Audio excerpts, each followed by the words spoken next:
एक गांव जो सरसब्ज पहाड़ियों के बीच आबाद था, वहां एक तजस्सु भरा लड़का स्नान रहता था। स्नान शरारती था, हर वक्त नई जगहें खोजता और उसे मिठाइयां बहुत पसंद थीं। उसकी बड़ी बहन तूबा समझदार और ख्याल रखने वाली थी। छोटा भाई अफ़ान हमेशा जोश से भरपूर रहता और कज़न हसनैन सबसे ज्यादा निडर था। एक गर्म दोपहर वे सब अपने पड़ोसी चाचा करीम के घर के पास खेल रहे थे। चाचा करीम एक सख्त मगर मेहरबान बुजुर्ग थे, जिनके घर में एक रंग बिरंगी टॉफियों का मर्तबान था। मर्तबान हमेशा ऊंची शेल्फ पर रखा रहता और सूरज की रोशनी में कीमती खजाने की तरह चमकता।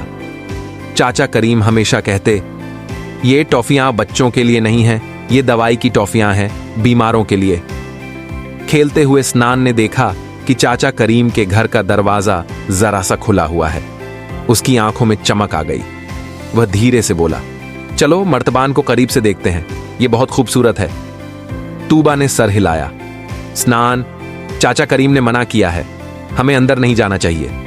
हसनैन ने मुस्कुराते हुए कहा, सिर्फ देखने में क्या हर्ज है, आओ चलते हैं। तूबा की बात को नजरअंदाज करते हुए स्नान अंदर चला गया।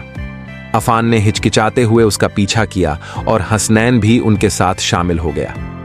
तूबा दरवाजे के पास खड़ी रह गई, पुकारती रही, ये गलत हो रहा है।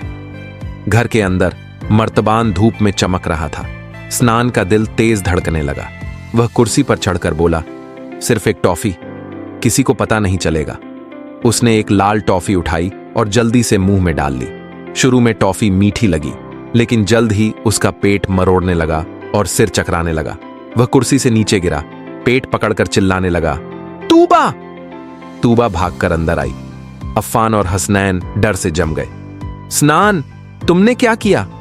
तूबा ने परेशानी से पूछा। स्नान ने रोते हुए कहा, मैंने टॉफी खाई, मुझे माफ कर दो। तूबा ने उसे सहारा दिया और कहा, हमें चाचा करीम को सब कुछ बताना होगा। सब चाचा करीम के पास पहुंचे, जो बाग में काम कर रहे थे।